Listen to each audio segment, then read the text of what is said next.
Hello everyone, this is doctor Ehsanullah from Bihar west Champaran. आज हम बात करने वाले हैं निमोथोरैक्स के बारे में। निमोथोरैक्स एक वो कंडीशन है जिसमें चेस्ट वाल में लंग्स से हवा निकल के प्लूरल स्पेस में भर जाता है। तो इसी सब कंडीशन को हम आज बात करने वाले हैं। इसमें हम बात करेंगे इंट्रोडक्शन के बारे में कि निमोथोरैक्स क्या होता है, कितने प्रकार के निमोथोरैक्स होते हैं, इसका क्या सिम्टम होता है, इसका क्या कॉज होता है निमोथोरैक्स का, इसमें हम इन्वेस्टिगेशन क्या करेंगे, इसका हम ट्रीटमेंट कैसे करेंगे।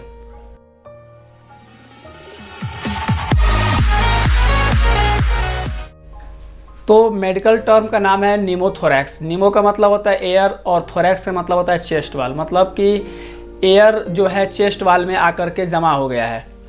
देखिए इसमें होता यह है कि लंग्स के जो बाहरी हिस्सा में एक प्लूरल लेयर होता है, प्लूरल स्पेस होता है जहाँ विसरल और पैराइटल लेयर होता है। ये विसरल और पैराइटल लेयर में एक प्लूरल फ्लूइड मिलता है और थोड़ा सा एयर का मात्रा उसमें मौजूद होता है जहाँ नेगेटिव प्रेशर क्रिएट होता है जो लंग्स को एक्सपैंड और कॉन्ट्रैक्ट करने में मदद करता है। ऐसे समझते हैं कि जब भी हम सांस लेते हैं हमारा लंग एक्सपैंड करता है, तो डायफ्राम और प्लूरल स्पेस में जो भी फ्लूइड मौजूद है इसके वजह से लंग्स ज़्यादा एक्सपैंड नहीं हो पाता, उसको वो दबा कर रखता है, मतलब कि एक अपोजिट तरह से काम करता है। और जब हम सांस को बाहर छोड़ते हैं, हमारा लंग्स जब कॉन्ट्रैक्ट करता है तो यही प्लूरल स्पेस में जो फ्लूइड मौजूद होता है उसके कारण ये उसको खींच कर रखता है ताकि लंग्स पूरा कोलैप्स ना हो जाए, लंग्स पूरा सिकुड़ ना जाए। तो मेन जो होता है रप्चर हो जाता है इन्हीं स्पेस के बाद, इन्हीं स्पेस में जो प्लूरल और विसरल और पैराइटल का जो लेयर है इन्हीं में ये रप्चर हो जाता है। तो जब भी ये रप्चर होगा तो एक दूसरे का जो नेगेटिव प्रेशर क्रिएट हो रहा था हमारे बॉडी में तो ये डिसबैलेंस हो जाता है, जिससे कारण लंग्स पूरा तरह से सिकुड़ने लगता है और कोलैप्स हो जाता है। ये एक बहुत ही क्रिटिकल कंडीशन है, यहाँ पे पेशेंट को on the spot he death हो सकता है। अगर दोनों लंग्स में ऐसा कंडीशन आ गया तो पेशेंट तुरंत ही मर सकता है। अगर एक लंग्स में आ रहा है तो भी पेशेंट का डेथ हो सकता है। जितना हम इसको लेट कॉम्प्लिकेशन में मतलब करते जाएं, जितना हम लेट इसका ट्रीटमेंट कराएंगे उतना पेशेंट का जान जाने की चांस हो सकती है। सेकेंड, इसमें हम बात करने वाले हैं कि कितने प्रकार के निमोथोरैक्स होते हैं, टाइप्स ऑफ निमोथोरैक्स। तो निमोथोरैक्स 3 टाइप्स का होता है, एक होता है ओपन निमोथोरैक्स, एक होता है क्लोज निमोथोरैक्स और तीसरा होता है टेंशन निमोथोरैक्स। इन तीनों में सबसे जो डेंजरस है वो होता है टेंशन निमोथोरैक्स। अब सबसे पहले हम ये बात करते हैं कि निमोथोरैक्स में हो क्या रहा है। जो हमारा प्लूरल स्पेस है उसमें हवा का एक्यूमुलेशन हो जा रहा है। तो जब भी हवा का एक्यूमुलेशन होगा तो जब हम सांस लेंगे तो एक तो बाहर से एयर आ रहा है और एक अंदर से एयर जा रहा है, तो जब वहाँ से लीक होने लगता है और एयर हमारे चेस्ट वाल में, हमारे कैविटी में रहने लगता है, जिससे कारण लंग्स पूरा तरह से कोलैप्स होने लगता है। नेक्स्ट इसमें हम बात करने वाले हैं इसका कॉज के बारे में कि किन कारणों की वजह से ये निमोथोरैक्स हो सकता है। तो देखिए इसका हम 2 तरह से समझ सकते हैं, एक है ट्रॉमेटिक कॉज और दूसरा है स्पॉन्टेनियस कॉज। स्पॉन्टेनियस कॉज का मतलब ये होता है जैसे कि कोई पेशेंट है रेस्पिरेटरी के प्रॉब्लम वाले जो पेशेंट है जैसे COPD या अस्थमा के पेशेंट है, इनमें ज़्यादा चांस होते हैं निमोथोरैक्स होने का। और सेकंड है ट्रॉमेटिक कॉज, जैसे कि रोड ट्रैफिक एक्सीडेंट। अगर आप रोड पे जा रहे हैं, अगर अचानक आपका एक्सीडेंट हो जाता है, या तो बाइक से आप एक्सीडेंट कर रहे हैं या कार से एक्सीडेंट हो गया, उसमें रिब्स फ्रैक्चर हो गया, रिब्स और जा करके उसका बोन का जो थोड़ा सा नोकीला पार्ट है लंग्स के प्लूरल स्पेस को जा करके रप्चर कर दिया, तो वहाँ से वो लीकेज होने लगता है। इसमें तीसरा रिस्क फैक्टर भी कहा जा सकता है और कॉज भी कहा जा सकता है। जैसे कि मान लीजिए कोई लंबे समय से स्मोकर है, बहुत ही लंबे समय से वो सिगरेट स्मोकिंग कर रहे हैं, और भी जो भी तरह के स्मोकर है, या थिन टॉल पेशेंट है, लंबे पतले दुबले, या ज़्यादातर 20 to 30 ईयर के एज के पेशेंट को ये मोस्ट कॉमनली देखने को मिल सकता है। इनमें ये सिम्टम इनमें ये कंडीशन आ सकते हैं।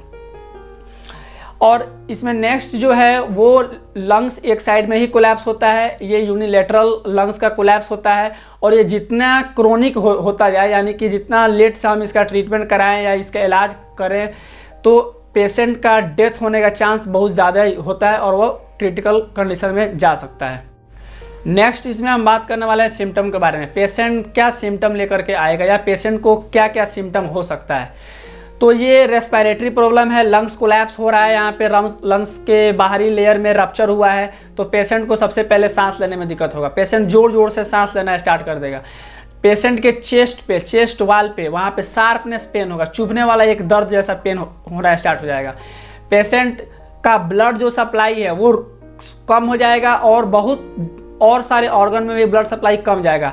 देखिए जब भी हम प्योर ऑक्सीजन अपने शरीर में लेते हैं तो हमारा लंग्स क्या करता है, ब्लड के साथ मिक्स होता है और उस ऑक्सीजन को पूरे बॉडी में सप्लाई करता है ताकि हर ऑर्गन को, हर टिश्यू को ऑक्सीजन वो मिल सके पर्याप्त मात्रा में। तो जब लंग्स ही सही से काम नहीं कर रहा, लंग्स ही कोलैप्स करने लगा तो ब्लड सप्लाई भी हमारे बॉडी में कम हो जाने लगा। जब ब्लड सप्लाई हमारे ब्रेन को कम मिलेगा तो पेशेंट को शॉक होने का चांस ज़्यादा हो सकता है, पेशेंट ऐसे बेहोश होने लगेगा बार बार। नेक्स्ट इसमें पेशेंट को हाइपोक्सिया होने लगेगा। दूसरा है कि पेशेंट जब सांस लेगा तो उसका ब्रीथनेस साउंड एब्सेंट हो जाता है। जैसे कि जब हम सांस लेते हैं तो हमें नाक से हल्का हल्का आवाज़ आने लगता है, सनसनाहट जैसा, लेकिन इस पेशेंट में वैसा साउंड नहीं मिलेगा देखने को। और जितना ज़्यादा पेशेंट का ड्यूरेशन होगा इन कंडीशन में उतना ही पेशेंट का सीवियरिटी की तरफ जाएगा, यानी कि डेथ होने का उसका चांस बहुत ज़्यादा बढ़ जाएगा। तो ऐसे पेशेंट को बढ़िया यही है कि जल्दी से जल्दी किसी मेडिकल हॉस्पिटल में या जहाँ भी क्लिनिक वगैरह है वहाँ पे आप उन्हें पहुँचाएं ताकि पेशेंट की जान बचाई जा सके। नेक्स्ट इसमें हम बात करते हैं इन्वेस्टिगेशन। हम किस तरह से पेशेंट का इन्वेस्टिगेशन करेंगे या कौन सा इंस्ट्रूमेंट यूज़ करते हैं ताकि हमें पता चल सके कि निमोथोरैक्स है। तो हमारे पास दो टेक्निक है, पहला है एक्सरे और दूसरा है सीटी स्कैन। इन दोनों टेक्निक की मदद से हम इनका पता कर सकते हैं कि पेशेंट के लंग्स में जो है वो एयर का एक्यूमुलेशन हुआ है कि नहीं। सीटी स्कैन और एक्सरे में ब्लैक अपीयरेंस होता है, वो डॉक्टर का काम है, वो डॉक्टर वहाँ पे आइडेंटिफाई कर देंगे और पेशेंट को और पेशेंट के फैमिलियर को वो बता सकते हैं। नेक्स्ट इसमें सबसे महत्वपूर्ण है ट्रीटमेंट। हम इसका इलाज कैसे करें, या मेडिकल जब भी हम हॉस्पिटल में जाते हैं तो इसका इलाज कैसे होता है। तो इसका हमारे पास 3 प्रोसीजर है इलाज करने का। पहला है नीडल एस्पिरेशन।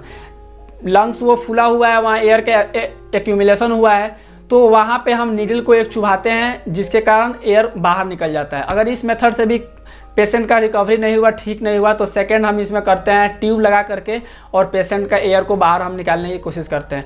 अगर ये भी नहीं हुआ है तो लास्ट उसका स्टेज है वो होता है सर्जरी। पेशेंट का लेयर में रप्चर हुआ है जहाँ पे सर्जन उसको क्या करेगा, उस डिफेक्ट को बंद करेगा, क्लोज करेगा और उसको सर्जरी के थ्रू इसका इलाज हो सकता है। फिर मिलते हैं नेक्स्ट वीडियो में। वीडियो को शेयर कीजिए ताकि लोगों तक सही जानकारी पहुँच सके। Thanks for watching.